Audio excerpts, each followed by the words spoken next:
अपना सब सच्चाई बता दिया। कल को मैं दोषी नहीं हूं। आज भी पास्टर लोगों ने ये सोचना चाहिए कि इतने विश्वासियों का खून हमारे हाथ में, अगर इनको हम सही दिशा नहीं बताएंगे तो इनका खून का जवाब हमें देना पड़ेगा, क्योंकि हम सेवक लोग जो है वो दुगना आदर के योग्य है। तो लोग ये सोचते ही नहीं। लोग जो आत्माओं को आज अगुवाई कर रहे हैं उन आत्माओं को पूरा सत्य बता ही नहीं रहे। अगर बारी आई तो कहते हैं कि नहीं, वो तुम जानने की जरूरत नहीं, वो तुम्हारे बात नहीं है, वो मत पढ़ो, तुम इधर मत जाओ, वो मत करो, सब सिखाओ, सब बताओ। अगर यहाँ कोई व्यक्ति है जो मुझे अगर ये पूछे, पास्टर जी सैल्वेशन आर्मी चर्च क्या है, आप जरा बताओ, तो मैं पूरी सैल्वेशन आर्मी का चर्च का आपको डॉक्ट्रिन बता दूंगा। अगर यहाँ कोई ऐसा व्यक्ति है जो कहे पहले पास्टर जी अगले हफ्ते हमको जेहोवा विटनेस के बारे में सीखना है, मैं पूरा जेहोवा विटनेस के बारे में बताऊंगा। मुझे किसी बात की संकोच नहीं कि मैंने अगर उसकी डॉक्ट्रिन सिखा दी तो तुम बहक जाओगे, क्योंकि मुझे मालूम है कि मैंने तुम्हें पहले से ही परमेश्वर की सारी रहस्य बता दी है। तो मैं और कोई चीज तुम्हें बताऊंगा तो तुम नहीं बहकने वाले। सो पौलुस इस बात का बड़ा डर रखता था। The whole council of God, मैंने तुमसे कुछ भी नहीं छिपाई। मतलब ये बताना चाहिए, ये नहीं बताना चाहिए, वो नहीं बताना चाहिए, ये बताना चाहिए, ऐसा मैंने तुमसे कुछ भी नहीं छिपाई। मैंने सब कुछ तुम्हारे सामने प्रकट कर दी। अगर तुम कल में जो बोलोगे पास्टर जी हमको प्रकाशित वाक्य में 7 मोहरों का भेद चाहिए, मैं सब बताऊंगा आपको। जो कुछ मैं जानता हूं मैं सब आपको बताऊंगा। मैं ये नहीं कहूँगा अरे आप लोग अभी नहीं समझोगे, अभी आप प्रकटीकरण मत पढ़ो, 7 मोहरों का भेद वो अलग है, वो अपने को जानने की ज़रूरत नहीं है। मैं ऐसा नहीं कहूँगा। आपको जो चाहिए वो आपको ज़रूर बताऊँगा। जितनी हमारे नॉलेज में है, जितना हम जानते हैं, वो सब कुछ बताऊँगा। क्योंकि हम लोग जो है केवल एक सिद्धांत को लेकर नहीं चल रहे, हम पूरा बाइबल को लेकर चल रहे हैं। हमें मत्ती 28:19 भी चाहिए, हमें प्रेरित 2:38 भी चाहिए। लेकिन लोग बोलेंगे मत्ती 28:19 लो, प्रेरित 2:38 छोड़ दो बोलेंगे। मैं बोलूँगा छोड़ो मत, उसको समझ के लो। छोड़ने का क्यों? जब वो वचन में है तो उसे क्यों पार करना है? उसे समझनी जरूरी है। क्योंकि बाइबल क्या कहता है, अनुवाद 29 के अंदर, डिट्रोनॉमी चैप्टर 29 वर्स 29,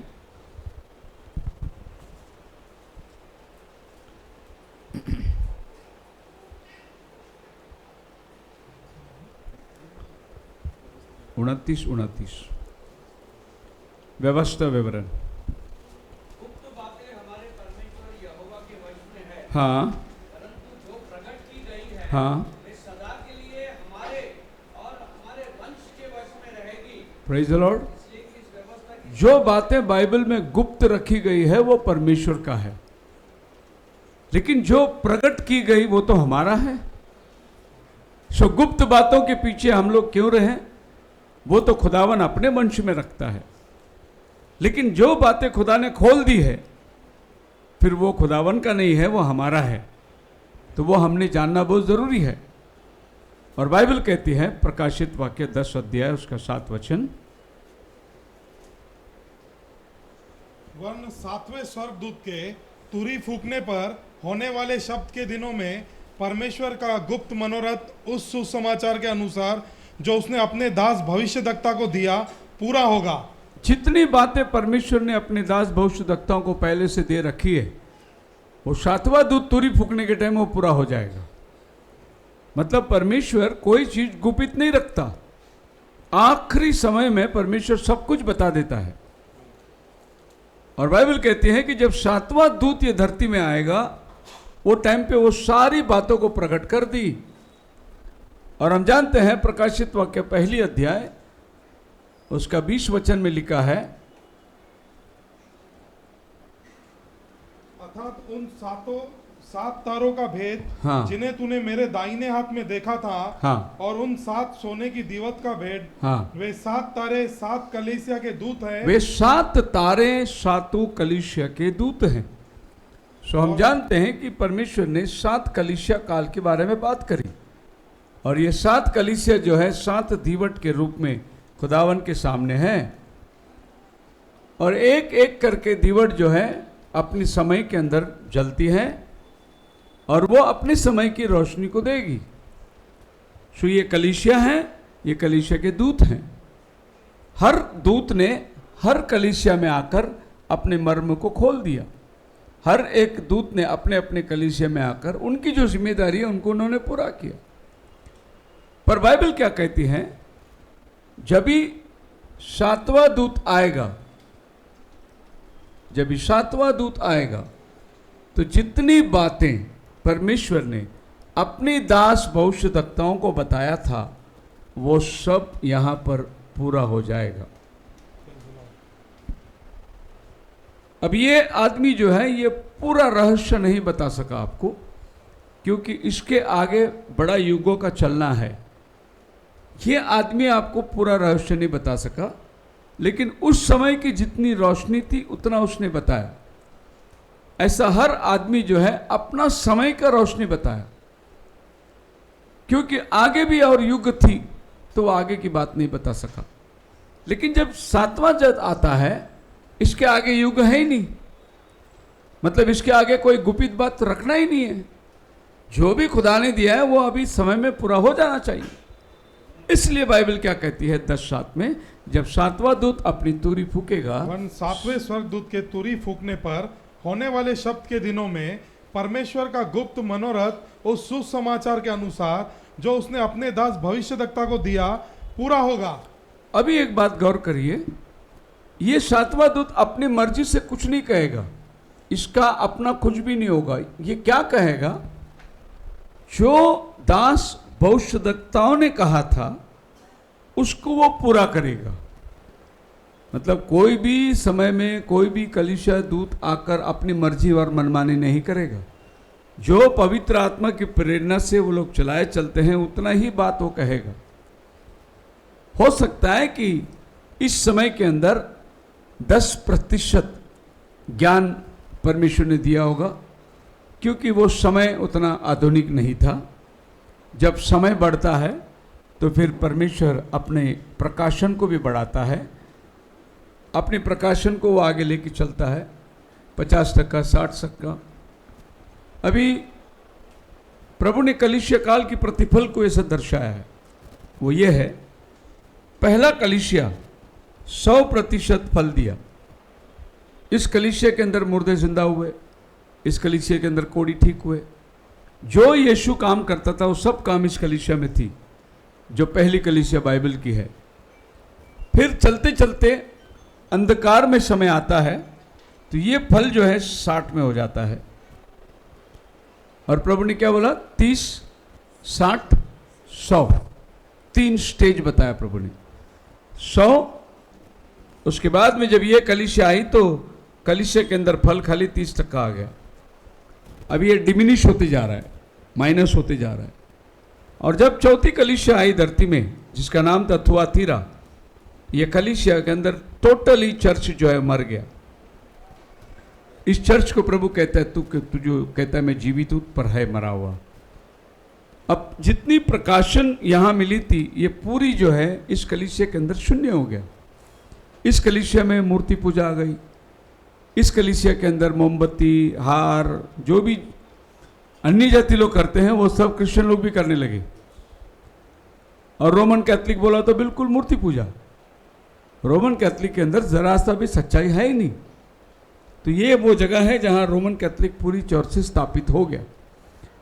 और एक और भी कानून इनके पास था कि अगर इनके बजाय कोई और बाइबल प्रचार करे तो उनको मौत का घाट उतार देना। और जो ये प्रचार किए यही प्रचार करना है, इसके अलावा अगर आपने कुछ भी प्रचार किया तो आपको मौत की सजा है। तो जितने लोगों ने ये बाइबल को ट्रांसलेट किए उनकी उंगलियां काट दी, उनको जिंदा जला दिया गया। जलाने वाले कोई गैर कौम नहीं थे। अगर हम मानते कि किसी मुस्लिम ने बाइबल जला दिया हो तो बात अलग है, किसी हिंदू ने बाइबल जला दिया हो तो बात अलग है। लेकिन जब क्रिश्चियन ही क्रिश्चियन का बाइबल जला के दे दिया, रोमन कैथलिक ने ही बाइबल जला दिया। क्यों? क्योंकि बाइबल आम आदमी को तुम नहीं देना चाहिए। अभी आम आदमी भी बाइबल जानना शुरू हो जाए तो हमारा क्या होगा? तो बिल्कुल वो लोग इस तरीके से चर्च के ऊपर राज कर रहे थे कि हम जो कहेंगे वही सुनना। और उन्होंने बाइबल को सिर्फ ऐसी भाषा में रखी थी अपने पास जिसको हम लोग लतीन भाषा बोलते हैं। इस भाषा से बाइबल दूसरी भाषा में अनुवाद नहीं होना चाहिए। और पहला आदमी जिसने ये बाइबल ट्रांसलेशन किया उसका नाम था टिंडेल। उसकी सभी उंगलियां काट दी उन्होंने। बोले कि क्यों बाइबल ट्रांसलेट किया, क्यों आम आदमी को बाइबल ट्रांसलेशन दिया। सो पहला आदमी जिसने इस भाषा से बाइबल को लेकर अपनी भाषा में ट्रांसलेशन किया उसका नाम था लूथर, मार्टिन लूथर। और ये सार्डिस कलीसिया में आता है और पहली बार बाइबल जर्मनी में उसने ट्रांसलेशन किया। तो पता है क्या किया चर्च ने? लूथर को बाहर कर दिया, चर्च से निकाल दिया उसको। और जब लूथर बाहर निकला तभी प्रोटेस्टेंट चर्च चालू होता है। सो लूथर के द्वारा क्या हो गया? बोला कि चर्च के बाहर फेंक दिया लूथर को। लूथर बोला कोई बात नहीं, मैं पेड़ के तले खड़े रह के प्रचार करूंगा। समाज ने निकाल दिया। कौन? बाहर वाले, दुनिया वाले नहीं, चर्च वाले निकाल दिए। क्योंकि चर्च वालों को चाहता नहीं था कि लोगों को सच्चाई मिल जाए। और वही स्पिरिट आज भी है। कोई पास्टर नहीं चाहता कि मेरे चर्च को पूरा सच्चाई मिल जाए। लोगों को बांध के रखना, उधर मत जाओ, इधर मत जाओ, इसके पास मत जाओ, उसको मत सुनो, वो गलत शिक्षण है। इस तरीके से लोगों को बांध के रखना ये सोचते। लेकिन बाइबल क्या कहती है? तुम सत्य को जानोगे और सत्य तुम्हें आजाद करेगा। एक बार आदमी सच्चाई को जान लिया, वो किसके बंदिश में नहीं आता, वो किसके अधीनता में नहीं रहेगा। केवल पवित्र आत्मा का अधीनता में वो चलेगा। और जहां पवित्र आत्मा उसको लेके चलता है वहां वो जाएगा। वो मनुष्य के अधीनता में, मनुष्य के शिक्षणों पे नहीं रहेगा। पर ये बांध के रखना यहां तक चल रही थी। अब प्रभु ने क्या किया? लूथर को भेजा और लूथर के जीवन में 30% का फल फिर से आ गया चर्च में। अब लोगों ने मूर्ति पूजा छोड़ दी, लोगों ने मोमबत्ती जलाना छोड़ दिया, हार पहनाना छोड़ दिया, लोगों ने ये मूर्ति मध्यस्थ को रखना, संत लोगों को रखना, इसको छोड़ दिया। 30% सच्चाई चर्च में आ गई। उसके बाद में क्या हुआ? प्रभु ने जॉन वेस्ली को बोला जहां 7% 60% कलीसिया के अंदर सच्चाई आ गई। और आपको मालूम है 100 से 60 हुआ था, 60 से 30 हुआ था। तो प्रभु ने क्या किया? लूथर को भेजा, 30 किया, 30 से 60 किया। और जब 7वां दूत आया तो कलीसिया में वापस 100% फल आ गया। ये हमारा चर्च है। 7वां दूत भाई विलियम ब्रैनम आए, 100% फल चर्च में आ गया पूरा। वही मुर्दा जिंदा होना, वही कोड़ियों को शुद्ध, और वही अद्भुत चिन्ह चमत्कार जो अलौकिक थी, सब चर्च में आ गया। तो प्रभु ने क्या किया हमें नहीं मालूम। प्रभु कैसे काम करता है, वो यूनिवर्सली काम करता है। वो खाली एक छोटी सी कलीसिया को लेकर नहीं काम करता। प्रभु की दृष्टि पूरी पृथ्वी पर रहती है और पूरी पृथ्वी पर उसका परिवर्तन को लेकर आता है। तो ये वो समय था, एक जबरदस्त परिवर्तन आया और यहाँ से लोग सच्चाई की तरफ में वापस आगे आते गए। और जो चीज़ पहले था वही चीज़ फिर से आ गई कलीसिया में। पहले क्या था? यीशु का नाम का बपतिस्मा था। यहाँ ये बपतिस्मा गायब हो गई और फिर यहाँ से ये बपतिस्मा फिर धीरे धीरे शुरू हुआ और फिर यीशु के नाम का बपतिस्मा आ गया। आज आपने कौन सा बपतिस्मा लिया है? यीशु का नाम का बपतिस्मा। ये इधर था, बीच में खत्म हो गई। कलीसिया ने इसको खत्म कर दिया था और कलीसिया ने अपनी शिक्षण को लेकर आई थी। तो ये जब कलीसिया के अंदर बरमाट हुई, इसके लिए पौल कहता है मैंने तुमसे कोई सच्चाई नहीं रोका, मैंने तुम्हें सब सच्चाई बता दिया। चाहे तुमको मानना है, मेरे साथ रहना है, मुझे छोड़ना है, सब वो आपका ऊपर निर्णय। पर आपका खून से मैंने मेरा हाथ धो दिया है। बोलो हालेलुया। क्या कहता है Paul? Particularly speaking to Ephesian church, reminds us that we need to know the fullness of revelation and that is crucial for our lives and knowledge of God's truth. पौलुस का कहने का मतलब यह है कि मैंने परमेश्वर की सारी रहस्य तुम्हें बता दिया। उसका कहने का उद्देश्य है कि हम परमेश्वर की सारी रहस्य को तो नहीं जानते, नहीं जान सकते हैं, क्योंकि वो अपरंपार है। उसका ज्ञान और हमारा ज्ञान के अंदर जमीन आसमान का अंतर है। उसका गति और है, हमारा गति और है। हम उसको पूरी तौर से नहीं जान सकते, लेकिन जितना हमें चाहिए उतना वो हमें सिखा लेता है। यही पौलुस का कहना है। क्या चाहिए हमें? उद्धार के निमित्त हमें क्या चाहिए? हम पाप में हैं, इसका एहसास हमें होना है। पाप से छुटकारा चाहिए, उसके लिए क्या करना है? परमेश्वर कैसे लोगों के बीच में आकर वास किया, पवित्र आत्मा का अभिषेक चाहिए, और परमेश्वर का वरदानों का कार्य कलीसिया के अंदर कैसे चलना चाहिए। जितनी चीज जरूरत है उतना प्रभु हर समय के अंदर लोगों को देता आया। किसी भी समय में वंचित नहीं रखा प्रभु ने। जिनको जितना चाहिए था उतना प्रभु उनको वो समय को देता था। उदाहरण के लिए नूह के दिनों में क्या चाहिए था? प्रभु ने बोला बोट बना ले, अपने परिवार समेत 8 प्राणी आ जाए, और इनके लिए जो चाहिए था प्रभु ने उस समय का प्रकाशन दे दिया। नूह को प्रभु ने 7 कलीसिया काल का प्रकाशन नहीं दिया। नूह को प्रभु ने 7 मोहरों का प्रकाशन नहीं दिया। नूह को प्रभु ने बोट का प्रकाशन दिया कि वो समय में बचाने वाला बोट ही था। बोट कैसा बनाने का, बोट का नाप कितना है, उसकी ऊंचाई कितना है, उसकी चौड़ाई कितना है, कौन से लकड़ी से वो बनाना है, ये उस समय का बचाव था। उतना पूरा प्रभु ने दे दिया। लेकिन आज प्रभु बोट बनाने का ज्ञान हमें नहीं देगा, क्योंकि हम तो बोट टाइटैनिक बना के बैठ गए। अभी काय को प्रभु लकड़ी का बोट हमको बनाने को देगा? उस समय में खाली 8 प्राणी बचे, इस समय में 5000 8000 लोग एक बोट में जा रहे, इतना बड़ा बड़ा बोट बना दिया। तो अभी हमको बोट का नॉलेज नहीं चाहिए। तो जो समय में जो नॉलेज प्रभु देना था उस समय में वो नॉलेज प्रभु ने दिया।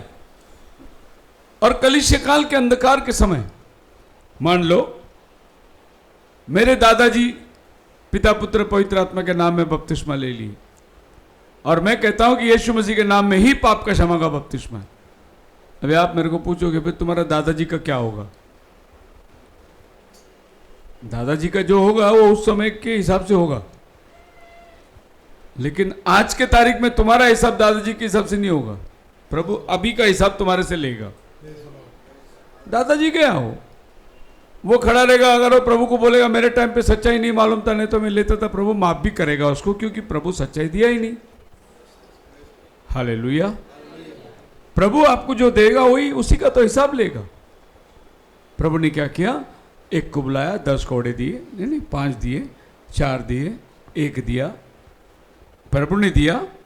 फिर बाद में वो पूछते क्या बनाया तो दिखा, कुछ भी नहीं देगा और बोलेगा क्या दे, तो क्या देंगे हम उसको? तो सबसे पहले वो देता है, फिर वो उसका हिसाब हमसे लेता है।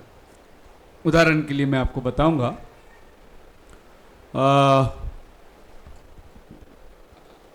पढ़िए पहला कोरिन्थियों की किताब 11वां अध्याय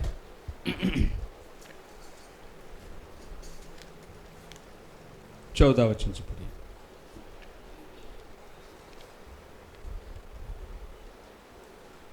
क्या स्वाभाविक रीति से भी तुम नहीं जानते कि यदि पुरुष लंबे बाल रखे तो उसके लिए अपमान है, परंतु यदि स्त्री लंबे बाल रखे तो उसके लिए शोभा है, क्योंकि बाल उसको ओढ़ने के लिए दिए गए हैं। बाल उसको ओढ़ने के लिए दिया गया है। प्रभु ने बाल आपको क्यों दिया है? ओढ़ने के लिए। लोग सोचते हैं नहीं, ओढ़नी लेके बैठने का चर्च में। बिल्कुल बेशक ओढ़नी लेके ही बैठना है, लेकिन ओढ़नी क्या है? दुपट्टा है, रुमाल है, साड़ी है, क्या है ओढ़नी? बाइबल से बताओ मेरे को, ओढ़नी क्या है? बाल स्त्रियों के लिए ओढ़ने के लिए दिया गया है। हालेलुया। आप देखते हैं कभी आदमी लोग गंजा होते हैं? औरत कभी गंजा होते हुए देखा आपने? क्योंकि बाइबल बोलता है स्वाभाविक रीति से परमेश्वर ने वो स्वभाव ही ऐसा बनाया। लेकिन आजकल की औरतें क्या करती है? जाके बाल कटवा लेती है और ऊपर रुमाल डाल के चर्च में बैठती है। तुम प्रभु को धोखा दे रहे हो। प्रभु ने जो ओढ़नी तुम्हें दिया वो तुम काट दिए ब्यूटी पार्लर में, और एक रुमाल डाल के तुम प्रभु को धोखा दे रहे हो। चलो मान लो कि बाल ही ओढ़नी हम मानते हैं, लेकिन लोग बोलते नहीं, रुमाल लेना, दुपट्टा लेना, कपड़ा लेना यही ओढ़नी है। तो ऐसा मान लेते हैं हम लोग कि आज की हमारी जो स्त्रियां खड़ी हुई हैं और न्याय आसन के सामने और हमारे सबसे आगे कौन खड़ी रहेगी? हवा। कौन रहेगी? हवा कौन सा ओढ़नी पहन के खड़ी रहेगी? हवा के टाइम पे तो ओढ़नी था ही नहीं, कपड़ा ही नहीं था। पहला पहला जो कपड़ा उन्होंने बनाया वो तो उन्होंने अंजीर के पत्तों से बना लिया। दूसरा कपड़ा जो प्रभु ने बना के दिया वो तो चमड़े से बना के दे दिया। हवा कौन सी ओढ़नी ओढ़ेगी? लेकिन आपको मालूम है हवा के जो बाल है ना वो प्रभु ने ओढ़ने के लिए ही दिया था उसको।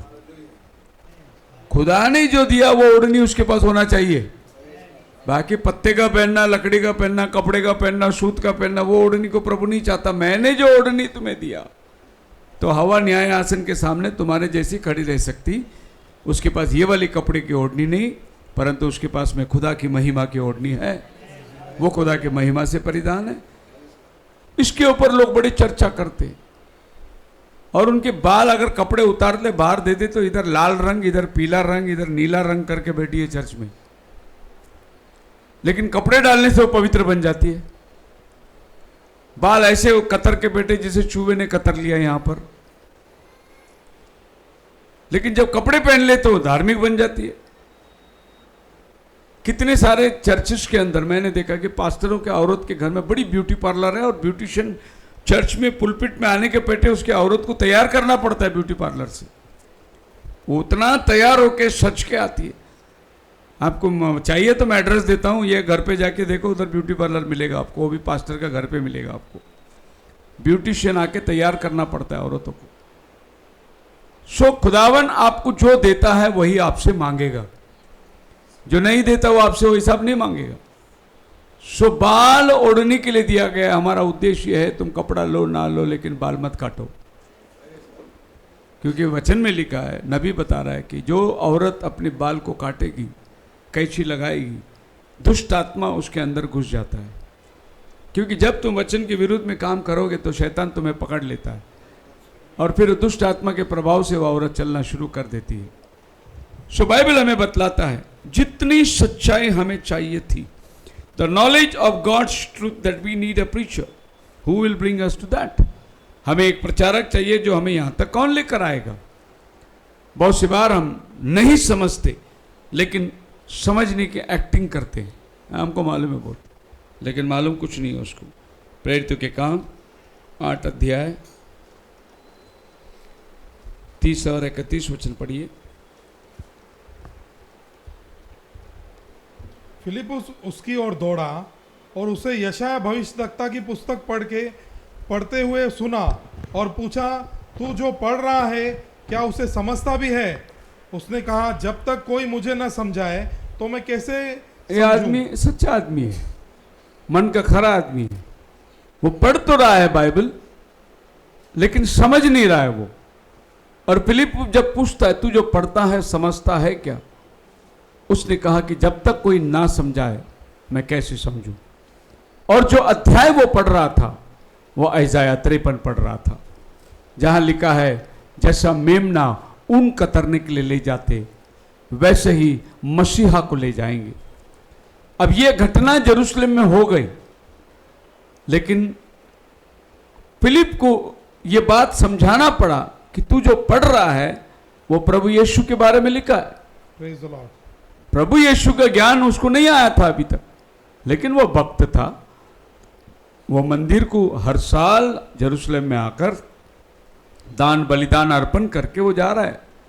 हर साल मंदिर में आकर अर्पण करता है वो, और उस समय में वो पवित्र शास्त्र पढ़ रहा है। आज भी देखिए बहुत सारे लोग, आप कभी अगर टाइम मिल गया तो आप जाइए, अंबरनाथ में बहुत बड़ा रोमन कैथोलिक चर्च है, और जाकर आप सवेरे के दिन 6 बजे का मास होता है, जाके बैठो। सबसे पहली बात आपको ये मिलेगा, किसके भी हाथ में बाइबल नहीं मिलेगा, लेकिन सबके हाथ में रुमाल मिलेगा, मोबाइल मिलेगा, सबके हाथ में घड़ी रहेगा, अंगूठी रहेगा, सब रहेगा, लेकिन किसके भी हाथ में तुमको बाइबल नहीं रहेगा। दूसरी बात, आप चर्च के अंदर जाके बैठिए, पादरी सब क्या पढ़ रहा है और लोग क्या सुन रहे हैं कुछ नहीं मालूम। वो अपना आएगा, बाइबल खोलेगा, लोग उठेंगे, फिर वो बैठेंगे, फिर वो जाएगा, फिर वो धुआं निकालेगा, फिर वो धुआं मारेगा, लोग उठेंगे, फिर बैठेंगे, फिर वहाँ से वो प्रभु भोज लेके आएगा, फिर वो एक एक को रोटी देगा, दाखरस अकेला पी जाएगा। मतलब लोग सब बिल्कुल बेवकूफ़ की तरह प्रभु भोज भी लेंगे हाथ नहीं लगाना है, पादरी साहब उठा के देगा, पवित्र है रोटी। तुमको खाली आके जबान खोल के खड़ा रहना है, वो डालेगा, निकल के जाना है तुमको। क्या ले रहे, क्यों ले रहे, क्या है, कुछ नहीं, बस बचपन से लेते आए, अभी भी ले रहे हैं। एक रूढ़ीकरण आपको मिलेगा वहाँ पर।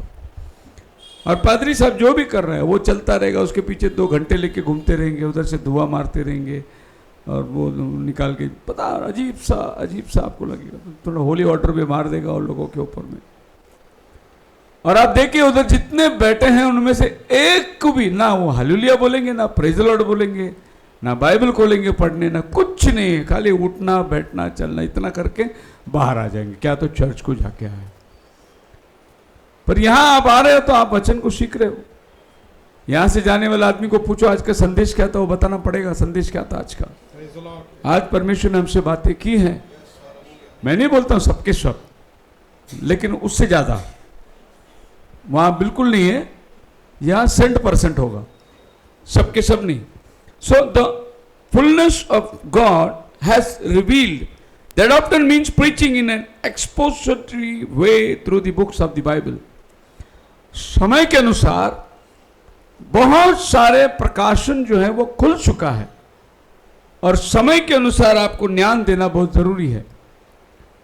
अभी हमारा लेट पोप साहब का मैसेज था, वो मैसेज था कि सभी चर्चों में प्रीचिंग का टाइम कम करो अभी, क्योंकि लोग अभी बोर हो रहे हैं और लोगों के पास अभी मॉडर्न गैजेट आ गया, अभी लोगों के पास इतना टाइम नहीं, इसके लिए प्रीचिंग का टाइम कम करो करके पोप साहब ने वेटिकन से ऑर्डर दिया सबको।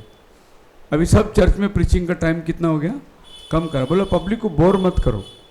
देखो हमारे इधर तो पब्लिक आके रोके जाती, यहाँ पब्लिक आके बोर होके जा रही। तो सभी चर्चेस को, वर्ल्ड वाइड चर्चेस को उन्होंने ऑर्डर दिया।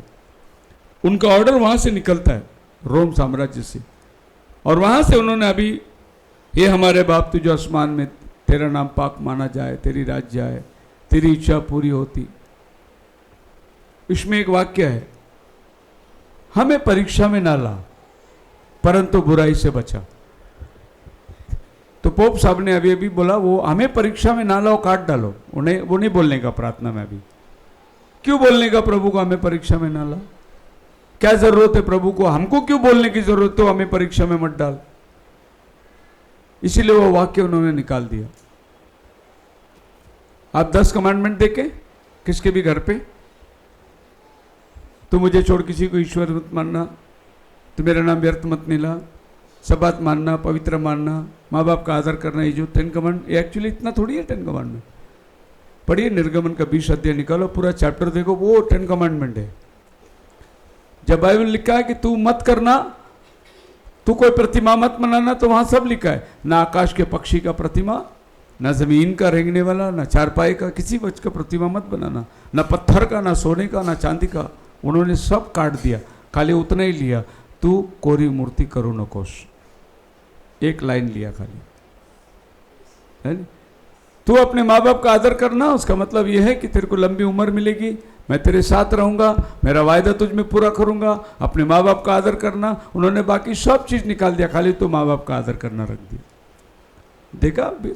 अभी आप घर पे जाओ और वो 10 कमांडमेंट का फोटो वीटो किधर मिलेगा तो ले और निर्गमन 20 पढ़ो, दोनों को रख के देखो कितना कांट छट गया, देखो।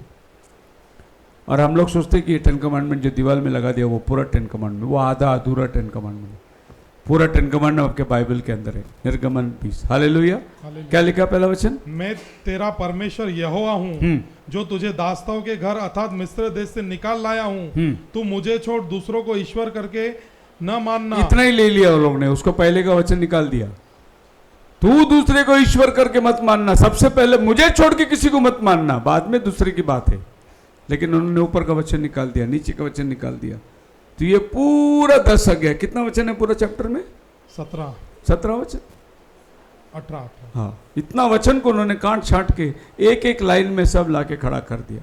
तू लालच न करना, लालच में बहुत सारा चीज आती है। तू लालच न करने में प्रभु बोलते तू उसका घर का, उसका खेती का, उसका जानवर का, उसका बीवी का, सबका तू लालच न करना, एक निकाल लिया, बाकी सब काट छाट कर दिए।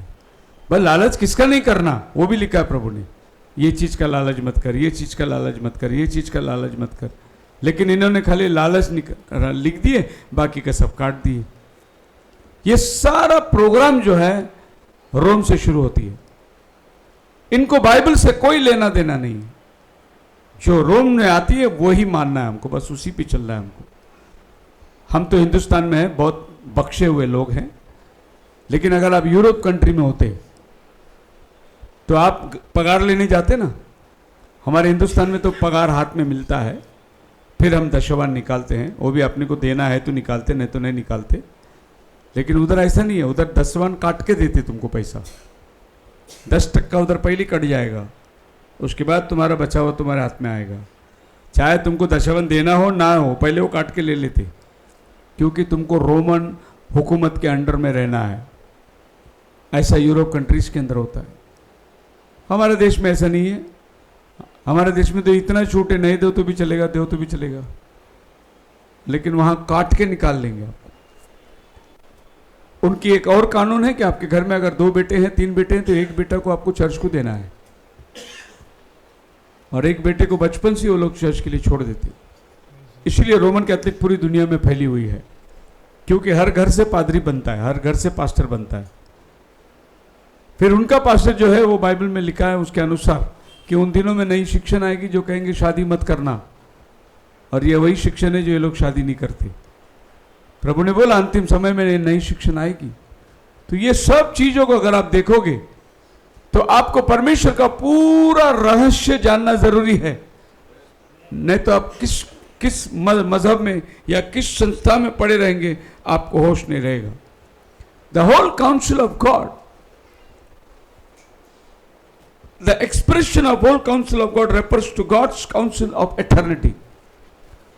परमेश्वर के जो सम्मुख में इर्द गिर्द में सिंहासन है, जो उसके सामने देवदूत हैं, जो फरिश्ते हैं, ये सब मिलकर बाइबल कहते हैं the whole council of God. पिछली बार मैंने आपको समझाया कि खुदावन ने किससे बात किया, आओ हम मनुष्य को अपने स्वरूप में बनाएंगे। किससे बात किया उसने? तो ये सब चीज जो है परमेश्वर का, मतलब परमेश्वर वहां सिंहासन पे अकेला नहीं बैठा है, उसके साथ बहुत बड़ी काउंसिल है। आपको मालूम है अभी हमारे मोदी साहब जीत क्या है, 500 लोगों को शपथ लेना पड़ा पार्लियामेंट में बैठने के लिए। उसको बोलते पूरा काउंसिल। मैं अकेला पीएम बन गया करके राज नहीं कर सकता, उसको अपोजिशन वाले को बिठाना है। 270 का अपोजिशन बैठेगी, 272 इधर भी बैठेंगे। अगर एक वोट इसके पास ज्यादा है तो ये रूल करेगा, वो अपोजिशन में बैठेगा। इसको बोलते होल काउंसिल। कोई भी चीज डिसीजन लेना है तो उधर पार्लियामेंट में डिसीजन लेना है। उसी तरीके से ये पृथ्वी में कोई भी चीज को प्रभु लेकर आता है, पहले ऊपर डिस्कशन होता है, बड़ी चर्चा होती है। और मैंने पिछली बार में बताया आपको कि कैसे फरिश्ते आके वहां खड़े रहते हैं। आहाब के टाइम पे कौन जाके उसे भरमाएगा, किसी ने कुछ कहा, किसी ने कुछ कहा। तो ये परमेश्वर अपने संत से बात करता है, अपने संतों के साथ में। और आपको ये मालूम होना हो, दुनिया बनाने से पहले हम प्रभु के साथ ही थे। हम अभी अपना सिर्फ कर्तव्य निभाने को यहाँ आए हैं, लेकिन हम भी उसी के साथ में थे। जब बाइबल कहता है परमेश्वर जब पृथ्वी का नींव डाल रहा था, तो परमेश्वर के दूत जो जय जयकार, परमेश्वर के पुत्र लोग जय जयकार कर रहे थे। कौन लोग है वो लोग? देवदूतों को प्रभु ने कभी भी पुत्र नहीं बोला है, और देवदूत कभी भी पुत्र बना नहीं है। पुत्र जो बोलता है परमेश्वर हम इंसानों को बोलता है, मनुष्य का पुत्र। देवदूत पुत्र नहीं बन सकते, क्योंकि देवदूत किसी मां के पेट से पैदा नहीं होते, इसके लिए उनको पुत्र का दर्जा नहीं दिया जाएगा। और परमेश्वर का पुत्र का मतलब जो मां के पेट से पैदा होते हैं वे ही पुत्र कहलाते हैं, और जो पैदा नहीं हुए उनको पुत्र नहीं बोल सकते आप। तो जैसे बाइबल में लिखा है परमेश्वर के पुत्रों ने जय जयकार किए। फिर उत्पत्ति 6वें अध्याय में आएंगे, परमेश्वर के पुत्रों ने जिन जिन को चाहा उनसे ब्याह ले लिया। तो लोग सोचे कि देवदूत ने ब्याह कर लिया। देवदूत शादी नहीं कर सकते। देवदूत ना पुरुष है ना स्त्री है। देवदूतों को परमेश्वर ने ऐसा बनाया है जिसमें यीशु मसीह खुद को ये बात को साफ कहता है कि जब हम जी उठेंगे हम देवदूतों के समान रहेंगे। ना पुरुष रहेंगे ना स्त्री रहेंगे, लेकिन देवदूतों के समान।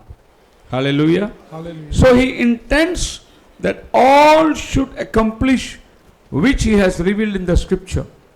So Paul बोलता है कि जो भी बातें परमेश्वर ने बताई है वो सब बातें मैं तुम्हें बताना चाहूंगा। Therefore, I testify you this day, I am innocent of the blood of all. पढ़िए 20 का 26 प्रेरित।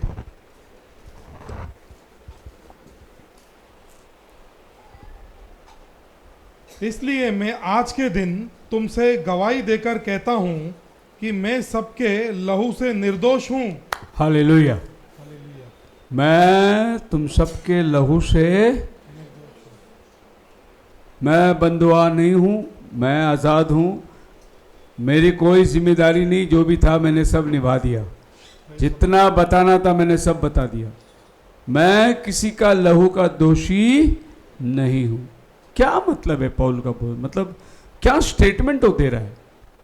आई did not shrink from declaring you the whole council of God. मैं तुम्हारा लहू का, खून का दोषी नहीं हूं, मैंने तुम्हें सच्चाई बता दिया है। अगर नहीं बताया तो तुम्हारा खून का हिसाब मुझे देना होगा। तो आज हर शख्स जो पुलपिट में खड़ा है उसकी जिम्मेदारी है, लोगों के खून उसके सर पर है। उदाहरण के लिए मैं कहूं तो जब हम प्लेन में बैठते हैं तो एक पायलट आके आगे बैठता है, कॉकपिट बंद हो जाती है और पीछे प्लेन में 300 लोग बैठे हैं। ये 300 लोग का जान उसके हाथ में है। अगर वो ऊपर प्लेन उड़ते उड़ते पागल हो गया तो समझना वो सिर्फ प्लेन को समंदर में उतार देगा। उसके बैठे पीछे 300 लोग जो है मर जाएंगे। बेचारे निर्दोष है वो 300 लोग, उनको क्या मालूम पायलट पागल हो गया करके। तो वो पायलट के हाथ में उनकी जान है। वैसे ही अगर आप यहाँ से अंबरनाथ जाते हो और एक ऑटो वाले को बोलते हो, ऑटो वाला लोग कहाँ जाना है, अंबरनाथ जाना है, और आप बैठ जाते हो, वो स्टीयरिंग लेके चला रहा है ना, उसके हाथ में आपका जान है। 20 रुपए में आपका जान की कीमत लेके जा रहा है वो अंबरनाथ। अगर उसके दिमाग खराब हो गया, उसने डाल दी खाई में या ट्रक के नीचे डाल दी, तो क्या हो गया तुम्हारा? तुम्हारा क्या कसूर है? सारा दोष उसका है। तो उसकी जिम्मेदारी है कि वो सुरक्षित आपको पहुंचाए अंबरनाथ। पौल बोलते बाबा तुम सब मेरे ट्रेन में बैठे हो, मैंने सब सच्चाई बता दिया है, मेरा हाथ में कोई अभी किसी का खून है ही नहीं, तुम्हारी जिम्मेदारी तुम्हारे हाथ में है। आप समझ रहे मैं क्या बोल रहा हूं? एक बार जॉनी लीवर साहब ने कैसेट बनाया था, उसमें एक जोक बनाई थी, बहुत बढ़िया जोक था। सब पागल बच्चों को प्लेन में घुमाने को लेके गए और प्लेन में ऊपर उड़ रही है और बच्चे शोर कर रहे हैं अंदर, ओ हाँ ही वो फाड़ रहे, ये फाड़ रहे, उठा रहे, शांत हो जाओ, शांत हो जाओ, शांत हो जाओ। हाँ बच्चे कहाँ, पागल खाने में कहाँ बच्चे शांत होंगे। तो फिर पायलट ने आवाज दिया, मास्टर को बोला कि तुम कुछ भी करो यार, कुछ भी करो, लेकिन बच्चे को शांत कराओ, मेरे को आवाज नहीं चाहिए। थोड़ी टाइम के बाद में पूरी प्लेन में आवाज, सन्नाटा छा गया, साइलेंट हो गया। तो पायलट ने आवाज दिया, भाई हेडमास्टर टीचर क्या किया आपने? बोले मैंने कुछ नहीं किया। बोले शांति कैसे? बोले कुछ नहीं, दरवाजा खोल दिया मैं खाली। सब पैराशूट लेके गए बाहर उड़ के, मैंने सिर्फ दरवाजा खोल दिया। और तो ऐसा हम दरवाजा खोल के आपको छोड़ नहीं सकते। हर एक का खून की जिम्मेदारी हमारे हाथ में है। इसके लिए पौल कहता है कि मैंने सब चीज तुम्हें बता दिया, अभी किसी का भी लहू मेरे हाथ में नहीं, मेरे सर पे नहीं। ये बात कौन कहना चाहिए? एक खुदा का इतना बड़ा बंदा कहता है I am innocent of the blood of all. देखिए अभी हम लोगों ने डिबेट रखी बपतिस्मा के ऊपर और बहुत पास्टर लोग आए और हमने सच्चाई सामने रख दिया। हालेलुया। माना नहीं माना उसके ऊपर है, पर मैंने अपना हाथ, अब उसका खून उसके सर पे। आप बोलेंगे मैं विरोध करके आया, मैं ये करके आ गया,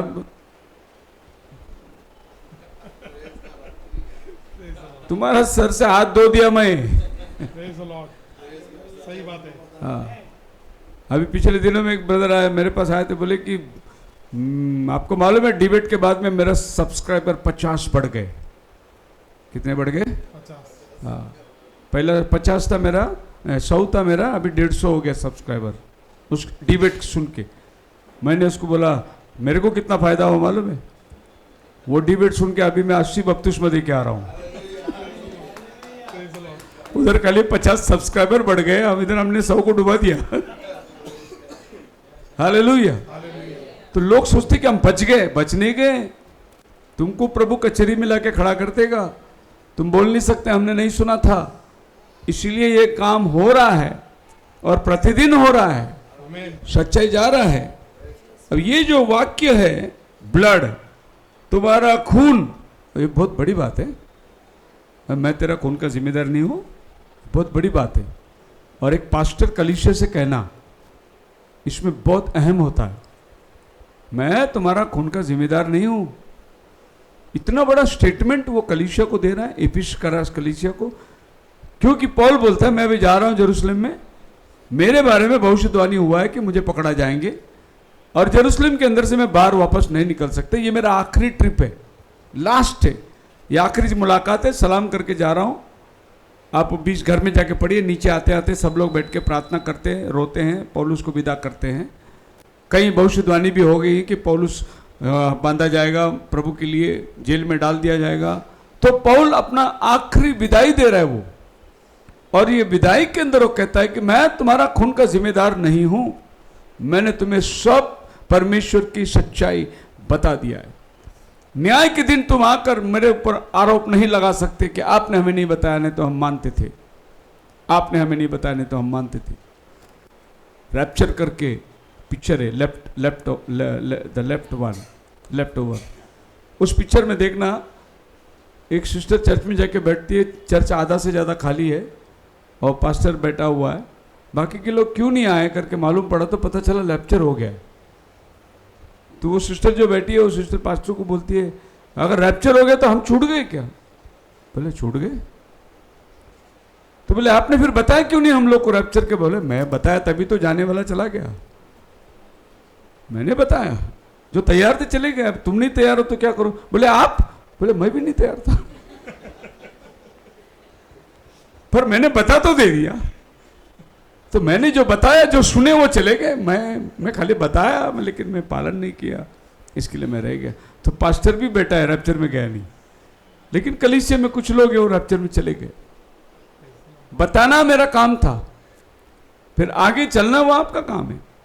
सो पौल बोलता है कि मैं जा रहा हूं, फिर से नहीं आऊंगा इफिसुस में, ये आखिरी मेरा मुंह देखना है और तुम्हारे खून से मैं हाथ धो के जा रहा हूं। हालेलुया। एक आदमी बाइबल में ऐसा बात किया था, मत्ती 27 अध्याय 24 और 25 वचन पढ़ी।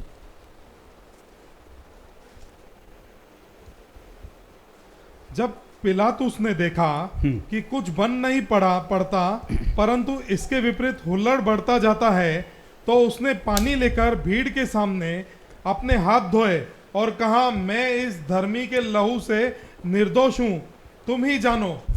यही एक आदमी आपको मिलेगा जो बोला तुम्हारा खून से मेरा कोई वास्ता नहीं। दूसरा आदमी अगर किसी ने बोला तो पौलुस ने बोला इस आदमी के खून से मेरा कोई वास्ता नहीं।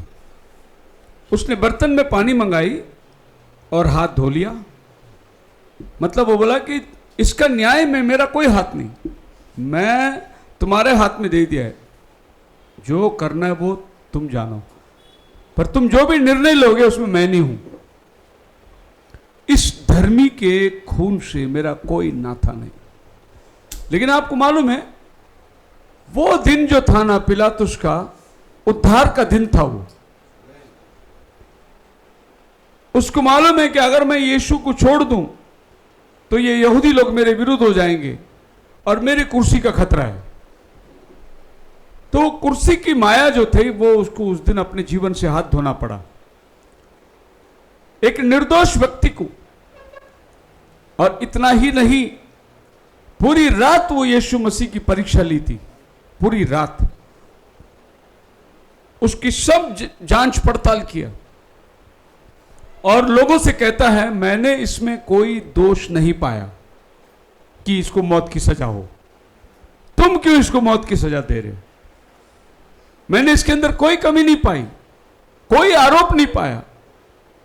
अभी रोम साम्राज्य का मतलब समझ लेना कि सुप्रीम कोर्ट ने यीशु की जांच पड़ताल करी और उसमें कोई भी कमी नहीं मिली। इसीलिए पिलातुस बोलता है कि इसको सूली चढ़ाने के लायक कोई दोष नहीं कि मैं इसको सूली क्यों चढ़ाऊं। अब यहूदी बोले उसको हमारे हाथ में दे दे, उसका खून 25 वचन में सब लोगों ने उत्तर दिया, इसका लहू हम पर और हमारी संतान पर हो। हाँ, Praise the Lord. मैं इसके लहू से हाथ धोता हूं, लेकिन लोगों ने क्या जवाब दिया, इसका लहू हमारे ऊपर और हमारे संतानों के ऊपर। मतलब ये जिस कारण से मारा जाएगा इसका पूरा दोषी जो है वो हम लोग हैं। पिलातुस बोला ठीक है मैं हाथ धोता हूं, मेरा कोई वास्ता नहीं। लेकिन उस दिन अगर पिलातुस सोचता कि हमारे कोर्ट के अनुसार, सुप्रीम कोर्ट के अनुसार इसमें कोई आरोप नहीं कि इसको हम लोग सूली चढ़ाए, मैं इसको रिहाई करता हूं, खबरदार कोई इसके ऊपर हाथ उठाए, ये भी तो कर सकता था वो। इतना ही नहीं, जब वो न्याय आसन पर बैठने के पहले उसकी पत्नी ने उसको चिट्ठी लिखी और एक सिपाही चिट्ठी लेके आया, बाकी उसको चिट्ठी दिया, उसी चिट्ठी लिया जाके पढ़ा साइड पे, उसकी औरत लिखी है, देखो मैं इसके बारे में सपना देखा है, तू इसमें हाथ मत डालना। घर से भी खबर आ गया। अब वो चिट्ठी भी एक जगह है कि भाई पत्नी ने बोला इसके घर में गैर काम मत करना, तू संभाल के रहना, मैंने इसके धर्मी के बारे में स्वप्न देखा है। अब एक तरफ से पत्नी की तरफ से खुलासा मिल गया, दूसरा न्याय दरबार ने सब जांच के देखा, वो बोले इसके ऊपर आरोप नहीं। अब इसके ऊपर आरोप में डालूं तो कैसे डालूं इसको, कैसे मैं क्रूस की मौत दूं इसको, कोई अपराध किया ही नहीं इसने। हालेलुया। फिर भी यीशु क्रूस पर चढ़ा। जैसा इन लोगों ने बोला उसका लहू हमारे और हमारे बच्चों को ऊपर आने दो, वैसे आप और हमने भी एक बात बोले। क्या बोले मालूम है? वो लहू जो बहाया वो मेरे लिए बहाया गया, इसीलिए मैं और मेरा घराना उद्धार पा लिया।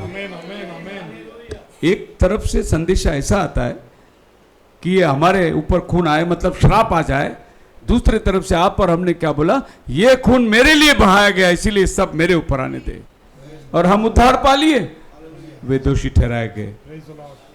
एक ही पानी का उपमा है, एक ही उदाहरण है कि नोहा का बोट को डुबाने वाला, आसमान से टपकेगा बारिश, पृथ्वी भर जाएगी और पूरी पृथ्वी की पहाड़ की चोटी तक डुबाई जाएगी, लेकिन जो लोग बोट में रहेंगे यही पानी उनको बचा के ऊपर लाएगा।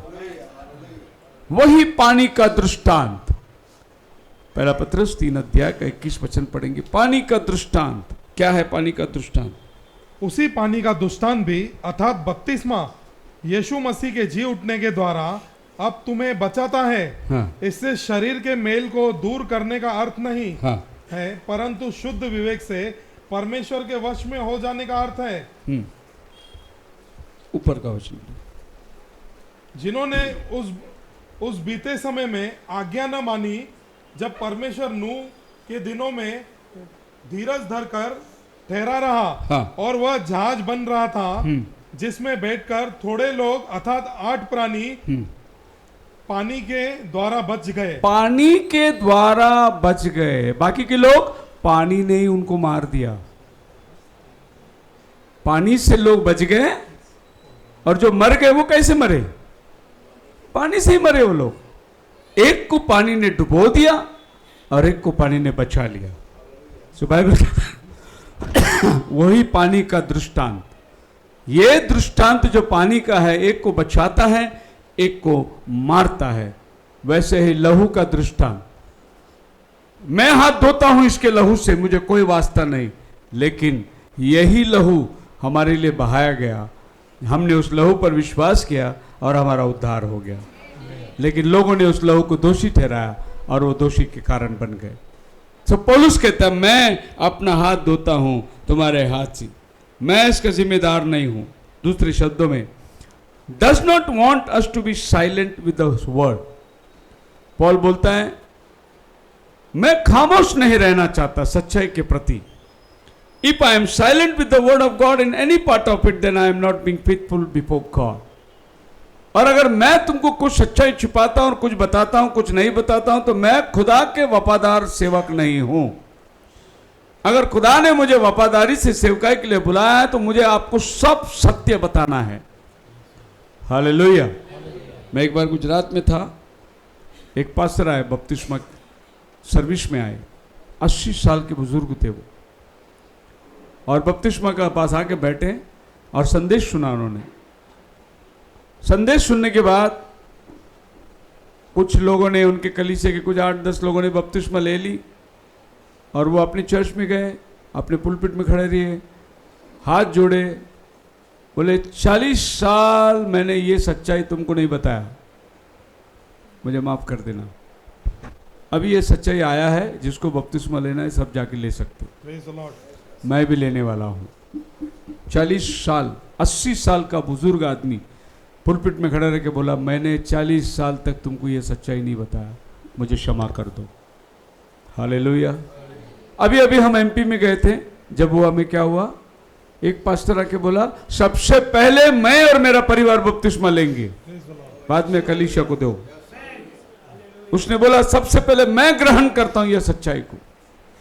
आज सवेरे मेरी उससे बातचीत हो रही थी, वो कह रहे थे कि मेरे जो पास्टर लोग हैं, 15 पास्टर लोग बैठे, हम लोग बातचीत करके मैंने उनको सच्चाई बताया, किसी के दिमाग में नहीं घुस रहा है। वो मेरे को पूछ रहे, अरे तेरे को कहां से मिला ये?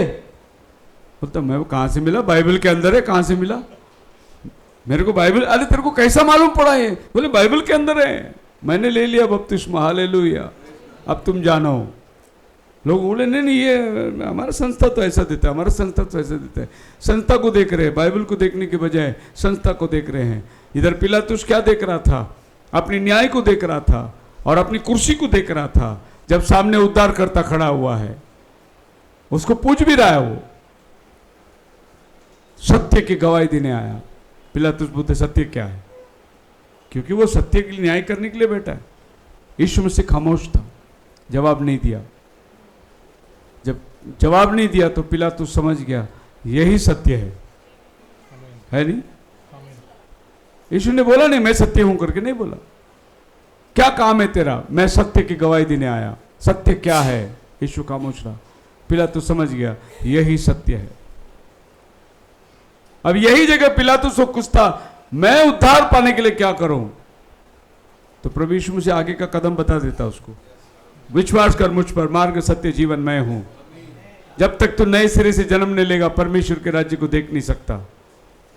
पिलातुस लेता था बपतिस्मा, लेकिन बाकी की जिंदगी के बारे में पिलातुस का आपने सुना स्टोरी? बहुत भयानक स्टोरी है। मरते दम तक पिलातुस जाके कुंड के पास बैठ के हाथ धोते रहता था। वो हाथ धो के देखता था वापस खून था, फिर धोता था वापस खून था, फिर धोता था वापस खून था। उसके हाथ से यीशु के खून के धब्बे जा ही नहीं रहे थे और वो पागल हो गया पिलातुस। और पागल होकर उसको कुर्सी से उतारा गया और एक पागल की तरह वो भटकता था। इतना बड़ा राजशाही, रोम साम्राज्य की उसके हाथ में है, लेकिन एक गलत निर्णय से उसको पागल बनना पड़ा। कुर्सी, सत्ता जिस पर वो घमंड करता था, सत्ता, कुर्सी सब उसके हाथ। अब जब पागल ही हो गया तो क्या करेगा कुर्सी रख के? उसके लिए क्या पर है? घास में बैठा, कुर्सी में बैठा, उसके लिए क्या परिवर्तन है? बाइबल के अंदर एक आदमी था, उसका नाम था नबूकदनेस्सर। वो बोला मैं सर हूं, पूरी दुनिया में मेरी ताकत है, मेरे जैसा कोई राजा नहीं है। क्या किया प्रभु ने? थोड़ा स्क्रू ढीला कर दिया उसका, वो पागल हो गया। पागल हो गया, मैदान में जाके घास खाने लगा। लोग बोले राजा क्या कर रहे हो, आपका डाइनिंग टेबल में खाना लगा है। बोलता नहीं मैं यही घास खाऊंगा। हो क्या गया राजा को? चलो सोने के लिए बेडरूम में नहीं, बोलता मैं ठंडी में सोऊंगा, घास में सोऊंगा। उसके नाखून नहीं काटे, उसके बाल नहीं काटे। 7 साल में वो खुद ही जानवर दिखने लगा राजा। 7 साल के बाद वो सोचे कह रहे मैं कहाँ आ गया, मैं क्या था? प्रभु ने उसको बुद्धि फिर से दे दिया, फिर से उठ के वो राजा की गद्दी में बैठा। हालेलुया। लोग परमेश्वर किसका नट ढीला कर देगा बोल नहीं सकते, उसके सामने घमंड चलता ही नहीं। तो ये पिलातुस की जिंदगी जो है उस क्षण में, वो आखिरी दिन था जिस दिन वो यीशु को बोला मैं इसके खून से वास्ता नहीं रखता, हाथ धो दिया। और उस दिन खत्म हो गई, उद्धार का मार्ग बंद हो गया, उसके लिए जो जीवन की रास्ता थी वो खत्म हो गई। परमेश्वर ने इतना बड़ा उद्धार जगत में लाया था, उसने दरवाजा बंद कर दिया उसके लिए। ऐसे आज कितने सारे पिलातुस लोग हैं, सच्चाई सामने खड़े हैं फिर भी मानने को तैयार नहीं है वो लोग। बहुत सारे पिलातुस लोग हैं, रोम साम्राज्य में नहीं, चर्च के पुलपिट में बहुत पिलातुस लोग आज खड़े हुए हैं, सच्चाई सामने है लेकिन मानेंगे नहीं। अंजाम बुरा होगा, जो पिलातुस का अंजाम हुआ तो वही अंजाम इनका भी होगा, ये सच है। बोलो हालेलुया। पौल कहता है मैं तुम्हारे खून से हाथ धो लेता हूं। I am faithful before God and I will be found guilty of not serving the people God has entrusted me. मैं खुदा के सामने अंत में न्याय के समय जब खड़े रहूंगा तो मैं खुदा से कहूंगा मैंने सब कुछ बता दिया, मैंने इनसे कुछ भी नहीं छुपाया। I don't think this picture just applies to pastors, केवल पास्टरों के लिए नहीं। This obviously the group that Paul is speaking to here, but I think we see other places in scripture as well how we are responsibilities of us. We have the word of God, not to keep that ourselves but to share with others. हमारे पास वचन है, सच्चाई है, हमारे लिए नहीं है, बांटने के लिए दिया गया है। सो पौलुस कहता है कि मेरी ये बात को तुम सुन लेना। एजिकियल 33 अध्याय 6 वचन, प्रभु क्या कहता है? Watchman watch of the night. Ezekiel 33:6 पढ़िए। परंतु हाँ, यदि पैरुआ यह देखने पर कि तलवार चलने वाली है, नरसिंगा फूंक कर लोगों को न चिताए और तलवार के चलने से उनमें से कोई मर जाए, तो वह तो अपने अधर्म में फंसा हुआ मर जाएगा, परंतु उसके खून का लेखा मैं पैरुए से लूंगा। क्या बात है। प्रभु बोलते हैं मैंने वॉचमैन को खड़ा किया है और वॉचमैन बोलता है कि आज रात युद्ध होगा, तुम बाहर मत निकलो, और फिर तुम निकलो तो तुम मारे जाओगे, उसका लहू का दोष तुम्हारे से लिया जाएगा। लेकिन अगर वॉचमैन ने बोला कि आज कुछ नहीं है, खुशहाल है, तुम जा सकते हो, और फिर युद्ध हो गया और लोग मरे गए, उसका खून मैं वॉचमैन से लूंगा। हालेलुया। वॉचमैन से लूंगा मैं। क्यों तूने इनको सच्चाई नहीं बताया कि आज शाम तूफान आने वाली है, या आज शाम युद्ध होने वाला है, या आज रात चढ़ाई होने वाला है? क्यों नहीं बताया तू उसको? इसलिए मैं ये जो मरे गए इसका हिसाब मैं तुझसे लूंगा। यही तो पौल बोलता है, भाई तुम्हारा किसी का हिसाब मेरे पास नहीं है, मैं हाथ धो के जा रहा हूं। तुम्हारा खून का हिसाब मेरे ऊपर, मैंने अपना आपको साफ बता दिया। मैं तुम्हारी जिम्मेदारी नहीं हूं क्योंकि मैंने तुमसे कोई बात छिपाई नहीं है। Hallelujah. The Ezekiel and watchman on the wall. If the watchman knows danger is coming and says nothing, आप भी दोषी। समझो आप खड़े कहीं रास्ते पर और सामने एक खड्डा है और एक आदमी जा रहा है चल के, उसको मालूम नहीं वहाँ खड्डा है, या अंधा है वो, और वो टटोल के जा रहा है और आप देख रहे खड्डा है और आप खड़े रहेंगे, मेरे को क्या करने का है? वो अंधा आदमी अगर गिरेगा उसका हिसाब प्रभु आपसे लेगा। प्रभु पूछेगा तू था ना उधर, तो बता सकता था ना, आपसे लेगा। ऐसे बहुत से बार हम लोग ऐसे अपने जीवन में चूक कर देते जिसका हिसाब हमको देना पड़ेगा और हमें नहीं मालूम। हम तो सोचते कि वो मेरा काम थोड़ी था, लेकिन तुम्हारा फर्ज था वहां बताने का। वैसे ही पास्टर होने के नाते पास्टर का फर्ज है अपने कलीसिया को सच्चाई ढूंढ लो। प्रभु के राज्य में जाना है तुम्हें। ये कोई खेल खिलवाड़ थोड़ी है कि वे आए चर्च में बैठे, चर्च बनाते जाओ, चर्च बनाते ब्रांच बनाते जाओ। बहुत आत्मा आ गए, मेरा उधर भी चर्च चालू हो गया, मेरा इधर भी चर्च चालू हो गया। जितना ज्यादा चालू करोगे उतना हिसाब भी देना पड़ेगा। जितना लोगों को जमा करोगे अपने पास में, उतने लोगों का खून का जवाबदारी भी तुम्हारे हाथ में है। इसीलिए पौलुस बोलता है कि मैं जा रहा हूं, मैं 2 साल यहाँ रहा, सब सच्चाई बताया, कोई चीज मैंने तुमसे नहीं छुपाया। परमेश्वर का सारा काउंसिल मैंने तुमको बता दिया है। परमेश्वर का सारा काउंसिल है क्या? क्या चीज है जो परमेश्वर को पूरी तौर से जानना? बाइबल कहती है प्रेरितों के काम 15 अध्याय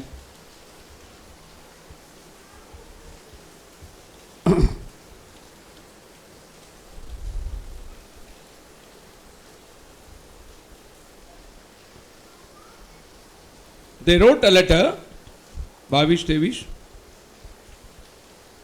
तब सारी कलीसिया हाँ। सहित प्रेरितों और प्राचीनों को हाँ। अच्छा लगा कि अपने में से कुछ मनुष्य को चुने, अर्थात यहूदा जो बरसबा कहलाता है और सिलास को जो भाइयों में मुखिया थे, और उन्हें पौलुस और बरनबास के साथ अंताकिया भेजे। उन्होंने उनके हाथ ये लिख भेजा, अंताकिया और सीरिया और किलिकिया के रहने वालों भाइयों को जो अन्य जातियों में से हैं, प्रेरित और प्राचीन भाइयों का नमस्कार। हमने सुना कि हम में से कुछ ने वहां जाकर तुम्हें अपनी बातों से घबरा दिया और तुरंत मन उलट दिया है, परंतु हमने उनको आज्ञा नहीं दी थी। इसलिए हमने एक चित्त होकर ठीक समझा कि चुने हुए मनुष्य को अपने प्रिय बरनबास और पौलुस के साथ तुम्हारे पास भेजे। जी, ये ऐसे मनुष्य हैं जिन्होंने अपने प्राण हमारे प्रभु यीशु मसीह के नाम के लिए जोखिम में डाले हैं। इसलिए हमने यहूदा और सिलास को भेजा है, जो अपने मुंह से भी ये बातें कह देंगे। पवित्र आत्मा को और हमको ठीक जान पड़ा कि इन आवश्यक बातों को छोड़ तुम पर जो बोझ न डाले कि तुम मूर्तों पर बलि किए हुए में से और लहू से और गला घोटे हुए के मांसों से बस। और अब यहाँ पर क्या दिख रहा है? यरूशलेम की कलीसिया है, एंटियोक की कलीसिया है। एंटियोक की कलीसिया में अन्य जाति लोग जो है उद्धार पाए, जेंटाइल लोग आ गए। अभी यरूशलेम से कुछ सेवक लोग एंटियोक में चले गए और उन लोग को देखे कि ये लोग अन्य जाति लोग भी चर्च में आ गए हैं, शामिल हो गए हैं, तो उन्होंने बोले तुमको खतना करना पड़ेगा, तुम अभी चर्च में आ गए और तुमको अभी रीति रिवाज पढ़ना पड़ेगा जैसा मोसेस ने कहा है। उन्होंने मोसेस की व्यवस्था उनको सिखाने लगे। आप उसमें ऊपर का वचन में पढ़ोगे 21 वचन। क्योंकि प्राचीन काल से नगर नगर मूसा की व्यवस्था का प्रचार करने वाले होते। प्राचीन काल से मूसा का व्यवस्था का प्रचार कर रहे थे। इन्होंने भी आके मोसेस के बारे में इनको बता दिया। अब ये लोग प्रभु यीशु मसीह के पास आए पाप की क्षमा के लिए, उद्धार के लिए। अब इनके सामने प्रश्न खड़ा हुआ, सबका खतना करना पड़ेगा। कलीसिया में गड़बड़ी हो गई। फिर ये बात वापस यरूशलेम में गई कि अंत्योक के चर्च में लफड़ा चल रहा है। अब लोग ये अन्य जातियों को ये करना है, वो करना है, सब दबाव, व्यवस्था, रूल्स। फिर इन्होंने वापस मीटिंग ले ली और वापस मीटिंग लेके इन्होंने क्या किया, जो एल्डर समझे जाते थे उनको भेजा और इनके हाथ से उन्होंने चिट्ठी भेजी। चिट्ठी क्या भेजी उनको, सुनो 28 में।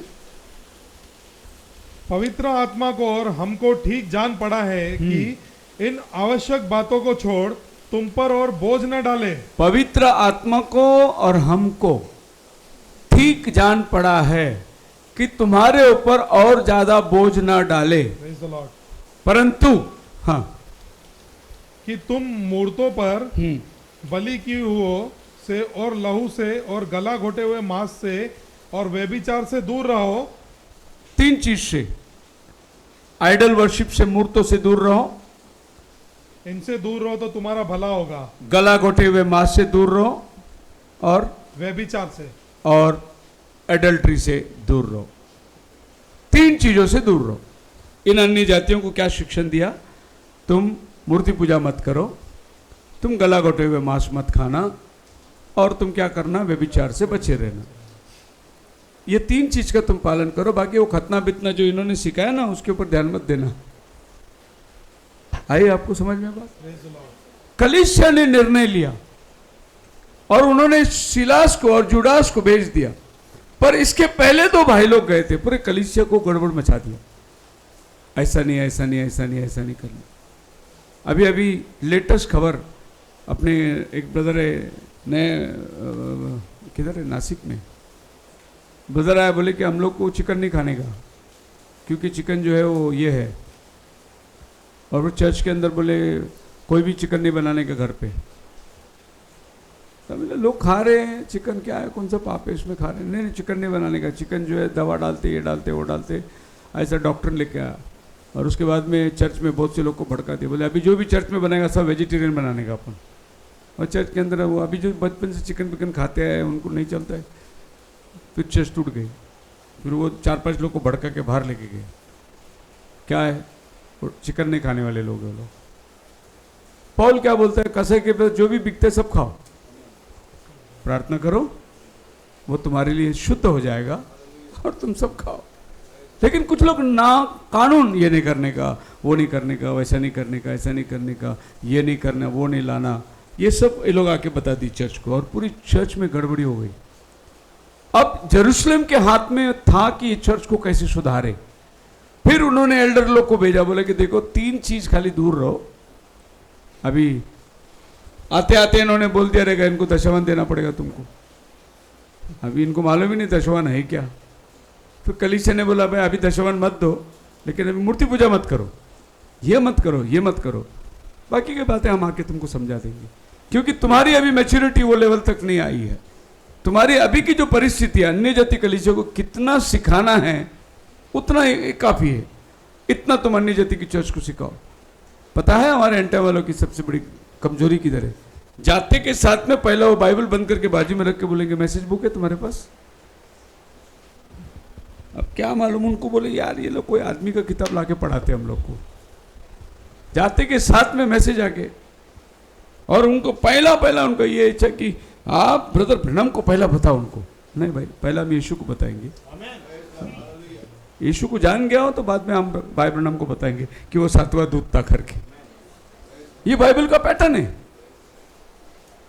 प्रेरितों के काम 19वां अध्याय में देखो, पौलुस है कि पहले क्या बताया, एक्ट्स चैप्टर 19 पहला वचन से। जब अपोलोस कुरिन्थियुस में था तो पौलुस ऊपर के सारे प्रदेश से होकर इफिसुस में आया।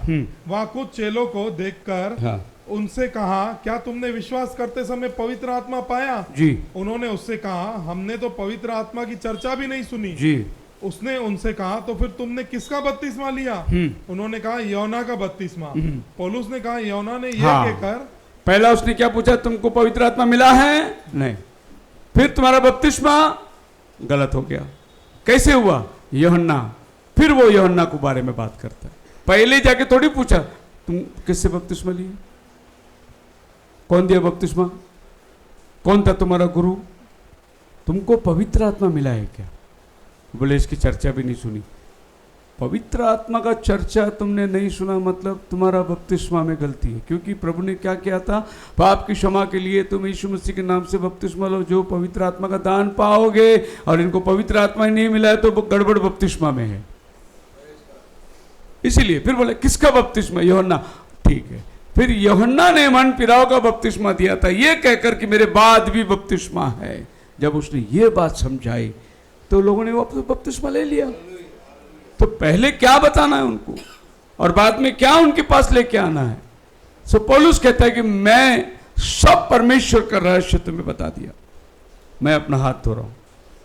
ये 26, 27, 28 में वो क्या कहता है प्रेरित का, इसलिए अपनी और पूरी झुंड की चौकसी करो, अपनी और पूरी झुंड की चौकसी करो, जिसमें पवित्र आत्मा ने तुम्हें अध्यक्ष ठहराया है। हाँ? कि तुम परमेश्वर की कलीसिया की रखवाली करो। परमेश्वर की कलीसिया की रखवाली करो। किसकी? परमेश्वर की कलीसिया की रखवाली करो। आप मेरा चर्च में आने का, उसका चर्च में नहीं जाने का। पौल क्या बोलता है? कलीसिया किसकी है? परमेश्वर की। परमेश्वर की कलीसिया की तुम रखवाले हो, तुम वॉचमैन हो खाली। लेकिन इधर अलग है, मेरा चर्च, मेरा चर्च, मेरा चर्च सबसे बड़ा है, मेरा चर्च ये है, मेरा चर्च वो है, उसका चर्च में नहीं जाने का, इसका चर्च में नहीं जाने का। अरे चर्च खुदावन का होता है, कोई आदमी उसका ठेकेदार नहीं होता। पौल बोलता है तुम परमेश्वर की कलीसिया की रखवाली करो, जिसे पवित्र आत्मा ने तुम्हें अध्यक्ष ठहराया है। गड़बड़ इधर ही है, इधर बिशप साहब ने ठहराया ना इसको, इसके लिए कलीसिया कोई मेरा बोलता है। अगर पवित्र आत्मा ने ठहराया होता तो ये कभी भी मेरा नहीं बोलता, परमेश्वर का बोलता। वचन को समझ नहीं पाए, पवित्र आत्मा ने तुम्हें अध्यक्ष ठहराया। इसमें एक बहुत बड़ा रहस्य है। ये रहस्य सुनने के बाद फिर भी अगर परमेश्वर को कोई टटोलता है, 3 है, 2 है, 4 है, उसके जैसा मूर्ख कोई नहीं होगा, क्योंकि उसमें ऐसा लिखा है। बात है। हाँ पढ़िए। जिसे उसने हाँ। अपने लहू से मोल लिया है। परमेश्वर ने अपनी कलीसिया को अपने लहू से मोल लिया है। अपने लहू से मोल लिया है। अब बताइए यहां पर परमेश्वर किसको बोला गया है? यीशु मसीह को। यीशु मसीह को। आमीन। Praise the Lord. क्योंकि लहू कौन दिया? यीशु। यीशु ने कलीसिया को अपना लहू दिया। अभी अगर यहां तुम यीशु को परमेश्वर नहीं बोलोगे, मान लो यहोवा को परमेश्वर बोला है, तो बताइए यहोवा लहू का इधर कब दिया? यहोवा कब क्रूस पर चढ़ा? यहोवा कब आपके और मेरे लिए बलिदान हुआ?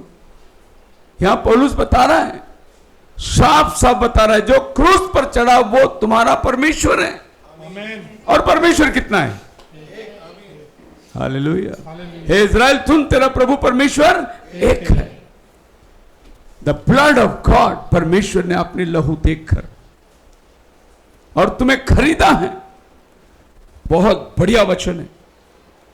यहां पर एक प्रकाशन हमें मिलता है, जो लहू क्रूस पर दिया गया था वो किसी इंसान का लहू नहीं था, वो खुदावन का लहू था। It was the blood of God. क्योंकि अगर यहूदी का लहू होता तो वो पाप में पैदा हुआ होता, वो यहूदी का लहू नहीं था।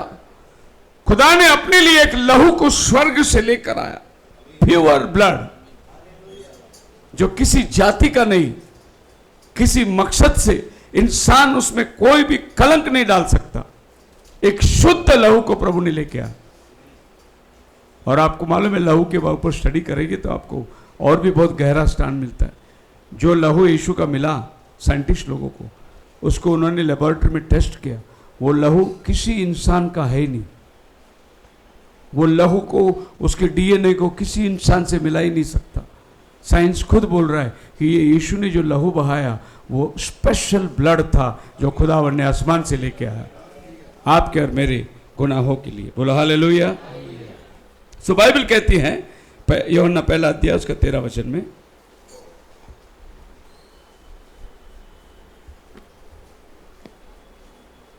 वे न तो लहू से, न शरीर की इच्छा से, हाँ। न मनुष्य की इच्छा से, हाँ। परंतु परमेश्वर से उत्पन्न हुआ है। हाँ पढ़िए। और वचन देहधारी हुआ और अनुग्रह और सच्चाई से परिपूर्ण होकर हाँ। हमारे बीच में डेरा किया। हाँ। और हमने उसकी ऐसी महिमा देखी हाँ। जैसे पिता के एक लोते की महिमा। हाँ। यौना ने उसके विषय में गवाही दी और पुकार कर कहा, यह वही है जिसका मैंने वर्णन किया कि जो मेरे बाद आ रहा है वो मुझसे बढ़कर है, क्योंकि वह मुझसे पहले था। गवाही दे रही जॉन द बैप्टिस्ट। और यहां पर दोनों भी चीज जिक्र आ रहा है।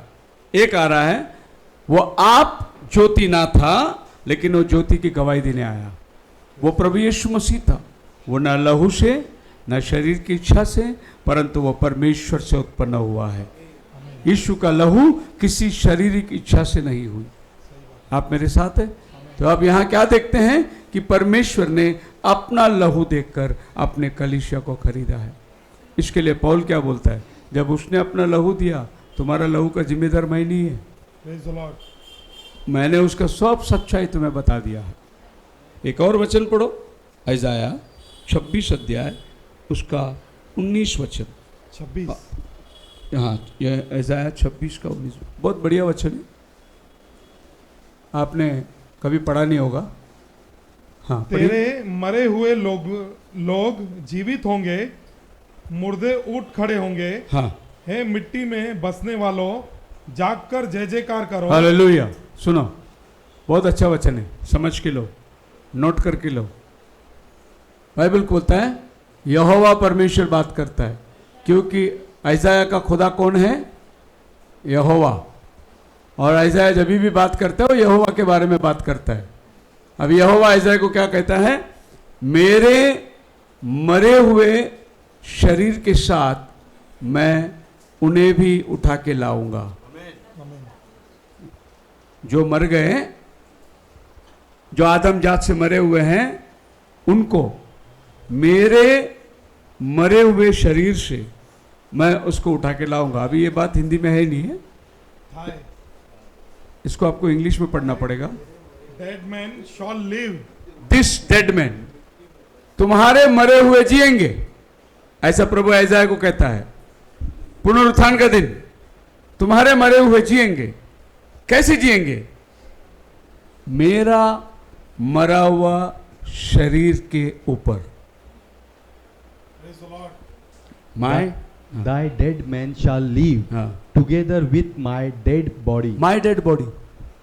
यहोवा बोलता है माई डेड बॉडी। आमेन। आप बताइए यहोवा को बॉडी कभी था? कहा यहोवा बॉडी बन के आया था? बॉडी तो यीशु बन के लेके आया। Praise the Lord. फिर यहोवा बोलता है मेरा डेड बॉडी के साथ तुम्हारे मरे हुए लोग भी जिंदा होने वाले हैं।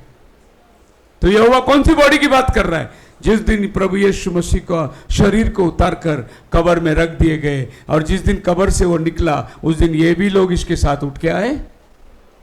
मत्ती 27 अध्याय 51 वचन जो है प्रभु बोलता है। सो ऐसाया 26 अध्याय का 19 वचन में प्रभु बोलता है माय डेड बॉडी, मतलब यीशु मसीह का जो मृत शरीर है, यहोवा बोलता है मेरा शरीर है। Praise the Lord. क्योंकि यहोवा कभी मरा ही नहीं, मरा तो यीशु मसीह मरा। यहोवा ने कभी लहू दिया ही नहीं, लहू तो यीशु मसीह ने दिया।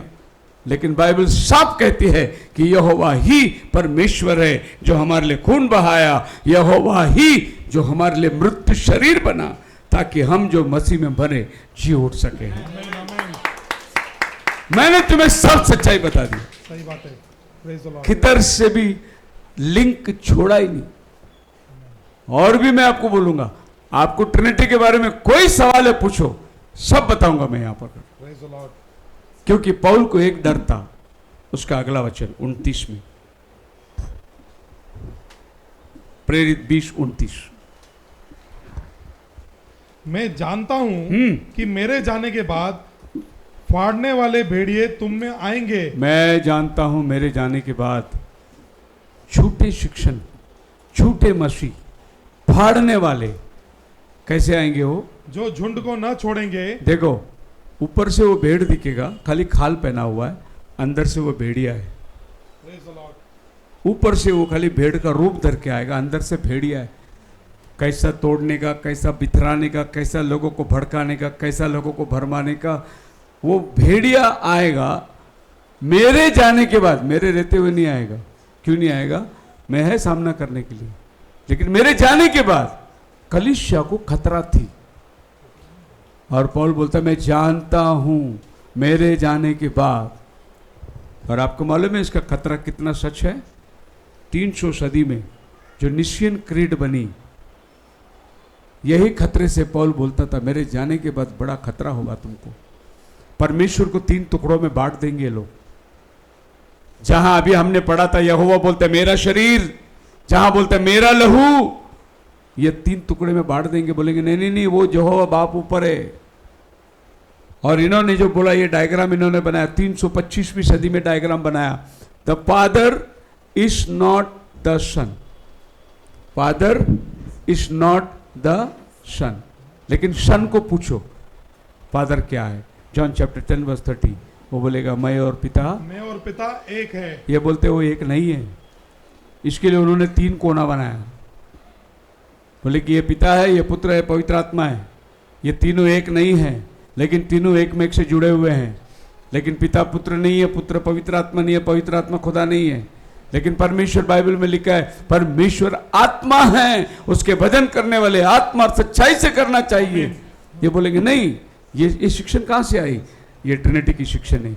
ये निशियन फादर्स लोग हैं। 100 बिशप लोग पूरी दुनिया में से 325 में आकर बैठ के निश्चय क्रीड करके उन्होंने परमेश्वर को टुकड़ों में बांट दिया।